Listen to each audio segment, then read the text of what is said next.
கர்த்தருடைய பரிசுத்த நாமத்திற்கு ஸ்தோத்திரம் உண்டாவதாக. கர்த்தராகிய இயேசு கிறிஸ்துவின் நாமத்தில் உங்களுக்கு கிருபையும் சமாதானமும் உண்டாவதாக. இந்த நாளுக்குரிய தியானத்திற்கான தேவ வார்த்தை ஏசாயா அதிகாரம் 40 வசனம் 8. புல் உலர்ந்து பூ உதிரும், நமது தேவனுடைய வசனமோ என்றென்றைக்கும் நிற்கும் என்பதையே சொல் என்று உரைத்தது. பிரியமானவர்களே, கர்த்தருடைய பிள்ளைகளாகிய நாம் கர்த்தருடைய வார்த்தைகளுக்கு கீழ்ப்படிந்து தாழ்மை உள்ளவர்களாய் அவருடைய வசனத்தை கை கொண்டு வாழ வேண்டும்.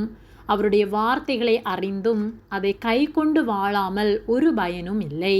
ஏசாயா 40:8 புல் உலர்ந்து பூ உதிரும், நமது தேவனுடைய வசனமோ என்றென்றைக்கும் நிற்கும் என்பதையே சொல் என்று உரைத்தது என்று சொல்லப்பட்டுள்ளது. கர்த்தருடைய வசனம் என்றென்றைக்கும் நிற்கும். மனிதனுடைய வாழ்க்கையை முடிந்து போகும், பேர் முதலாய் மறந்து போகும், பூமியில் காணப்படுகிற யாவும் அழிந்து போகும். ஆனால் கர்த்தரோ அவருடைய வார்த்தைகளோ என்றென்றும் நிலைத்திருக்கும். ஏசாயா 40:6-7 வசனங்களில் பின்னும் கூப்பிட்டு சொல் என்று ஒரு சத்தம் உண்டாயிற்று. என்னத்தை கூப்பிட்டு சொல்வேன் என்றேன். அதற்கு மாம்சமெல்லாம் புல்லை போலவும் அதன் மேன்மையெல்லாம் வெளியின் பூவை போலவும் இருக்கிறது. கர்த்தரின் ஆவி அதன் மேல் ஊதும்போது புல் உலர்ந்து பூ உதிரும். ஜனமே புல் என்று சொல்லப்பட்டுள்ளது.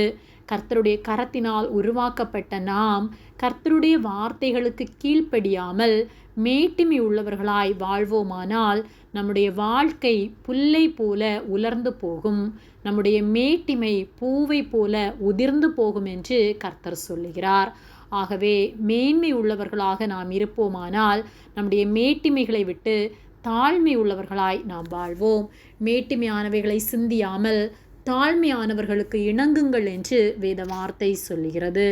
ஆகவே நாம் தாழ்மை உள்ளவர்களாய் தாழ்மையானவர்களுக்கு இணங்குகிறவர்களாய் மேட்டிமையான வாழ்க்கையை விட்டு விலகி வாழ்வோமானால் கர்த்தருடைய வார்த்தைக்கு கீழ்ப்படிந்து அதை கை கொண்டு நாம் வாழும்போது கர்த்தர் நம் ஒவ்வொருவரையும் ஆசீர்வதித்து பரலோக ராஜ்யத்தை சுதந்திரித்துக் கொள்வதற்கான பாக்கியத்தை கர்த்தர் நமக்கு தருவார்.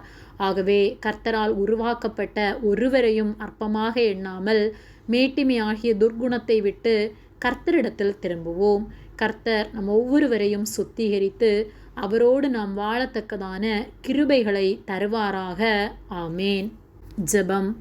எங்களை அதிகமாக நேசித்து வழிநடத்தி வருகிற எங்கள் அன்பின் பரிசுத்த பிதாவே, இந்த நாளையும் நாங்கள் காணும்படியாக நீர் எங்களுக்கு ஜீவனை தந்த உம்முடைய அன்பிற்காக நாங்கள் உமக்கு நன்றி செலுத்துகின்றோம்.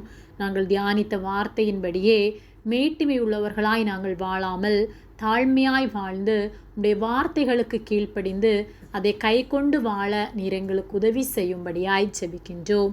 எங்களை உம்முடைய கரத்திலே தாழ்த்தி ஒப்பு கொடுக்கின்றோம். இயேசுவின் நாமத்தில் ஜெபிக்கின்றோம் பிதாவே. ஆமேன். கர்த்தர் உங்களை ஆசீர்வதிப்பாராக.